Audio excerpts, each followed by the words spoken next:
to look at Petal. Petal didn't answer. In the face of such an absurd claim, silence was surely called for. "I fear you are raising up a very defiant brat," Mary said. "Give your brother his rooster," Tasmin repeated, in slightly sterner tones. "I lost it," Petal said. "It's a bird. It flew away." "What bosh," Kate Berrybender said. "Stuffed roosters don't fly, as well she knows, the little thief." At the sound of Kate's voice, Petal instantly hid the rooster under her mother's skirts. Kate Berrybender could rarely be bluffed. She often gave Petal vigorous shakings, and was not averse to pulling her hair. "The rooster left the room," Petal amended. No one cared to credit this remark, so Petal tried again. "Mopsy ate it up," she declared. Mopsy was a tiny short-haired mongrel the family had adopted. All the little boys adored Mopsy, but Petal dealt sternly with the dog, occasionally even hoisting Mopsy up by his tail, an effort that was likely to leave Petal red in the face. Tasmin turned quickly and grabbed her daughter, who had reclaimed the rooster and was about to slip away with it. "It's my rooster," she claimed boldly, when her mother looked her in the eye. "What I'd say is that you have the devil in you. I wonder who could have put it there," Tasmin inquired. "You!" Petal cried. From the amused look in her mother's eye, she judged she was going to get to keep the rooster. "You!" she repeated, more loudly.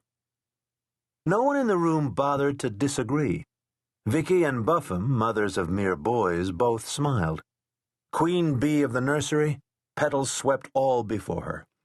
Little Onion was particularly susceptible to Petal's manipulations, though often aghast at her daring.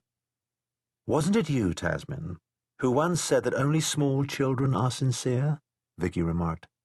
"I did say that, but this child has taught me better," Tasmin admitted.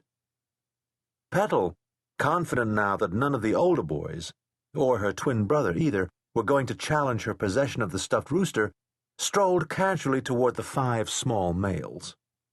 "I got the rooster. I like him because he's blue," she said. "He'll always be my rooster."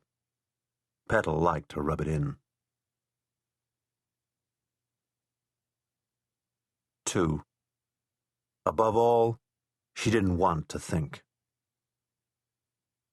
In the dark months following Pomp Charbonneau's death, Tasmin had wished she could be a bear or some other burrowing animal capable of hibernation, of a cessation of thought. Above all, she didn't want to think, because when she did think, it was only of Pomp. And every memory brought pain. When the wagon rolled into Santa Fe with the 5 dead men in it, the governor of Nuevo Mexico was the person most horrified. The last thing he would have wanted was to harm any of the English party. He had only meant to keep them under lucrative house arrest for several months before allowing them to go home. Captain Reyes's job had been to escort them over the pass. No one should have been chained, much less executed. How was the governor to know that Captain Reyes was vengeance-crazed, insane? At once, profuse apologies were offered. The best house on the plaza was made over to them. Servants were provided, every consideration shown. The fugitives, High Shoulders and Tom Fitzpatrick, were allowed to return without penalty. It had all been a mistake. A dreadful, tragic mistake. A very high official was sent off to make apologies to the Bents. After all, had the Bents not been most considerate of the governor and his suite when they came to Bent's Fort for the weddings?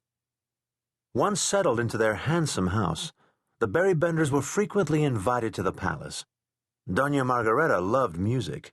Vicky was often asked to play her cello, and she did play. Lord Berrybender was even provided with a guard when he went out shooting. The Indians were not to be trusted. The governor wanted no more English dead. All this had meant nothing to Tasmin in her sad hibernation. She rarely left the room.